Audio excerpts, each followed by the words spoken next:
નમસ્કાર, આપ જોઈ રહ્યા છો સ્પાર્ક ટુડે ન્યૂઝ. જંબુસરમાં આવેલી નવયુગ વિદ્યાલયે ભરૂચ જિલ્લાનું ગૌરવ વધાર્યું છે. અહીં ગરીબ અને મધ્યમ વર્ગના વિદ્યાર્થીઓ શાળા મંડળના પ્રમુખ મહેશ સોલંકીની નિશ્રામાં પ્રતિવર્ષ અદ્ભુત સફળતાના સોપાનો સર કરે છે. દર વર્ષે ધોરણ 10 અને 12નું શાળાનું શ્રેષ્ઠ પરિણામ તો આવે જ છે, પરંતુ નબળા વિદ્યાર્થીઓને પણ ઉત્તમ માર્ગદર્શન આપીને તેમને સફળતા અપાવવામાં આવે છે. જેના ઉદાહરણરૂપ ધોરણ 9માં ગુજરાતી વિષય સિવાય બધા જ વિષયમાં નાપાસ થયેલ દિવ્યાંગ વિદ્યાર્થી વિનય ગોહિલ, અને એ પણ કાવા ગામથી બસમાં અપડાઉન કરતો. શાળાના આચાર્ય હિતેન્દ્રસિંહ ઠાકોરે ડાયરેક્ટ 10 બોર્ડની પરીક્ષા અપાવતા પ્રથમ ટ્રાયલે બોર્ડની પરીક્ષામાં તે પાસ થઈ ગયો. નવયુગ વિદ્યાલયમાં 11મા ધોરણમાં પ્રવેશ મેળવ્યો. 12મા ધોરણમાં ઝળહળતી સફળતા મેળવી પોતાના પરિવાર, સમાજ, ગામ અને નવયુગ વિદ્યાલયનું નામ તેણે રોશન કર્યું. મારું નામ પરમાર અસ્તિબેન દિનેશભાઈ છે. હું નવયુગ વિદ્યાલયમાં મેં 11મા ધોરણમાં પ્રવેશ મેળવેલો અને 12મા ધોરણમાં મારા 82% આવેલા છે અને મારો બીજો નંબર આવેલો છે. તેથી નવયુગ વિદ્યાલયના સ્ટાફ અને આચાર્યને થેન્ક યુ. તમને દિવ્યાંગ છો તમે, એવું તો એ શું છે દિવ્યાંગતામાં? તે દિવ્યાંગમાં આંખની ખામી છે અને એ આંખની ખામીમાં 80% દિવ્યાંગ છે. અચ્છા, અહીંયા કયા ધોરણમાં તમે અભ્યાસ નવયુગ વિદ્યાલયમાં કર્યો હતો? 9મા ધોરણમાં એડમિશન લીધું હતું. 9મા ધોરણથી. તે વખતે તમારું 9મા ધોરણનું પરિણામ કઈ રીતનું હતું? એમ 9મા ધોરણની પહેલી અને બીજી પરીક્ષામાં બધા વિષયમાં ફેલ હતો અને વાર્ષિક પરીક્ષામાં ખાલી ગુજરાતીમાં પાસ હતો અને બીજા બધામાં ફેલ હતો. તો ત્યાર પછી તમે આગળ શું વિચાર્યું હતું અભ્યાસ માટે? તો એવું વિચાર્યું કે નવમાની બીજી વખત ભણીશ અને બીજી વખત પરીક્ષા આવીશ. તો પછી આગળ શું થયું? તો પછી મેં એમ આચાર્ય સાહેબે એવું કીધું નવી વિદ્યાલયના કે 9મા ધોરણમાં તો આઈટમ બેસીશ તો કદાચ નીકળી શકું કે નહીં નીકળી શકું એની સંભાવના કદાચ નહીં, પણ એમણે એવું કીધું કે 10મા ધોરણમાં ડાયરેક્ટ પરીક્ષા લે એક્સ તરીકે એવું. તે મેં પરીક્ષા આપી. તે 10મા ધોરણમાં પહેલા ટ્રાયલે પાસ થઈ ગઈ. એ 10મા ધોરણની તમારી જે તમે ડાયરેક્ટ પરીક્ષા આપી એની તૈયારી તમને કોણે કરાવી હતી? એમ તો આમ એમ આચાર્ય સાહેબે કીધું હતું કે નવયુગ વિદ્યાલય સ્કૂલમાં જે લોકો 10મા ધોરણના વિદ્યાર્થીઓ રેગ્યુલર ભણે છે એવી રીતે મને પણ ભણવાનું કીધું આચાર્ય સરે. તો પછી એમને શિક્ષકોએ જે મને ભણાવ્યું એને હું ઘેર બેઠો વાંચતો હતો અને એને વાંચીને બોર્ડની પરીક્ષા આપી અને હું પાસ થઈ ગયો ટ્રાયલ. પહેલા ટ્રાયલે તમે પાસ થયા, પછી શું કર્યું આગળ?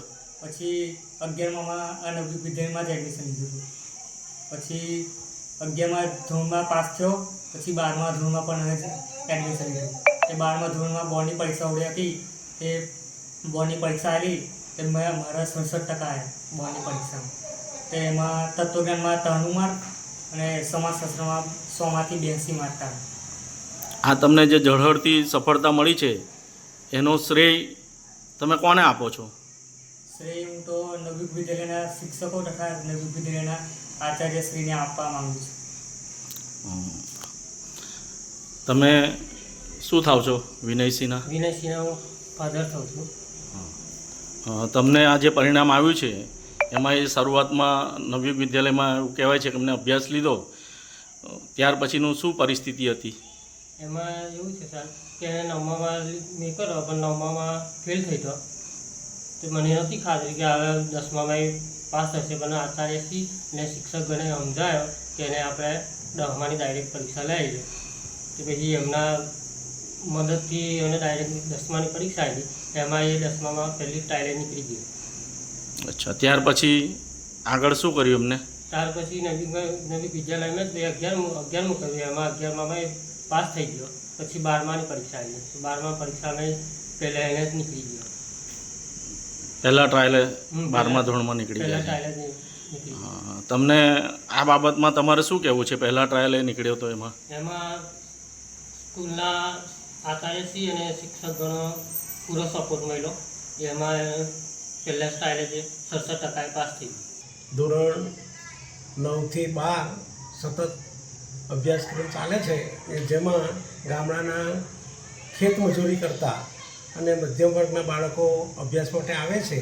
જેમાં કેટલાક બાળકો એવા છે કે જે પ્રાઇમરી લેવલ, માધ્યમિક લેવલે ખૂબ નબળું પરિણામ લાવતા હતા, પરંતુ શાળાના આચાર્યશ્રી તથા શાળાના શિક્ષકો ટીમવર્ક કરીને અને મંડળની હૂંફ લઈને એવું સરસ કામ કરે છે કે જેમાં જે બાળક નાસીપાસ થતો હતો પરીક્ષામાં એ 10મા ધોરણમાં પણ 9મા ધોરણમાં પણ નાસીપાસ થયેલો, 10મામાં ટકા ઓછા આવેલા, અને એ જ બાળક જેનું નામ છે ગોહિલ વિનયસિંહ ભાવસિંહ કે જેઓ ઉચ્ચતર માધ્યમિકમાં એટલે ધોરણ 12માં ખૂબ જ ઊંચું ટકાવારી લાવીને ખૂબ સારું પરિણામ લાવ્યા છે અને નવયુગ વિદ્યાલયનું નામ રોશન કર્યું છે.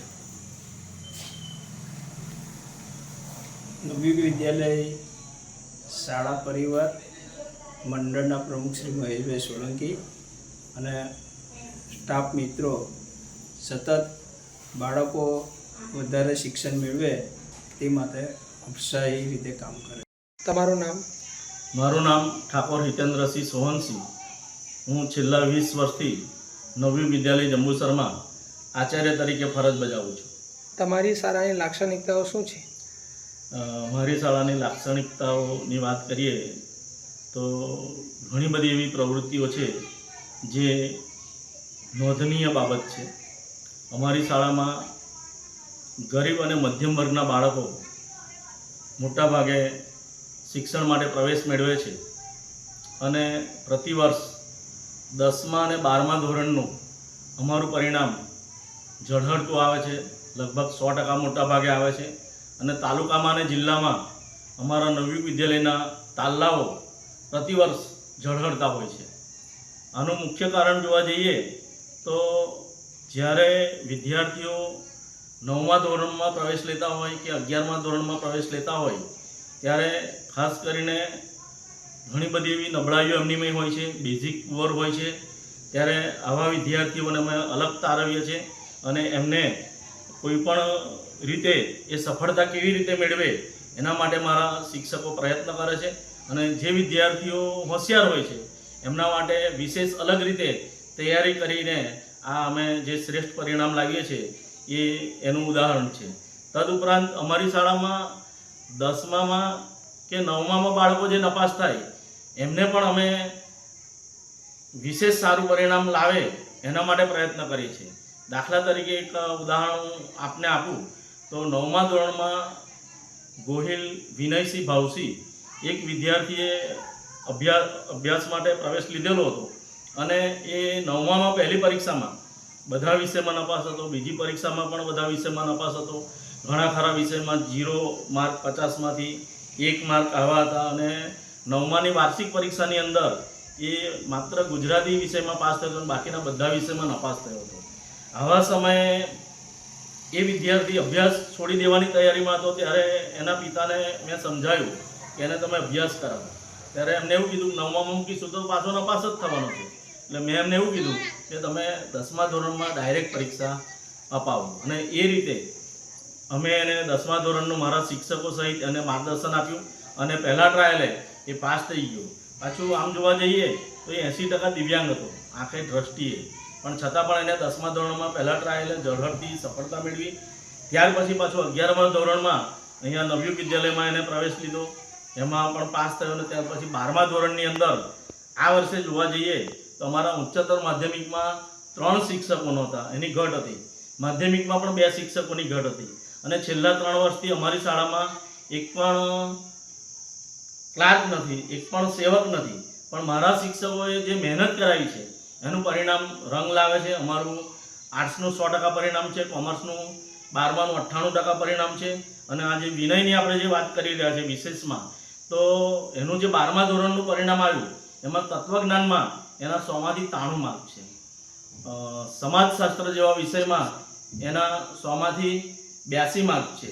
અર્થશાસ્ત્ર જેવા વિષયમાં એના 100માંથી 69 માર્ક છે. એટલે ખરેખર આ જે વિદ્યાર્થી સફળ થયો છે એની મહેનતને અને મારા શિક્ષકોની મહેનત એ અભિનંદનને પાત્ર છે. તમારી સારા સફળતાનો શ્રેય કોને આપો છો? સામાન્ય રીતે તો અમારી શાળાની આ જે સફળતા છે એની પાછળનું શ્રેય હોય એ શાળાના અમારા પ્રમુખશ્રી અને ટ્રસ્ટીશ્રીઓ છે.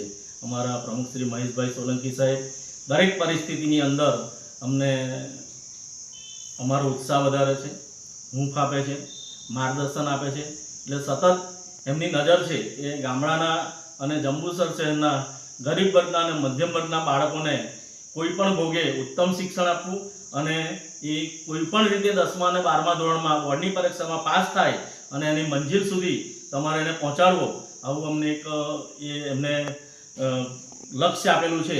એટલે આ જે સંપૂર્ણ શ્રેય છે એ અમારા પ્રમુખ શ્રી મહેશભાઈ સોલંકી સાહેબને જ હોય.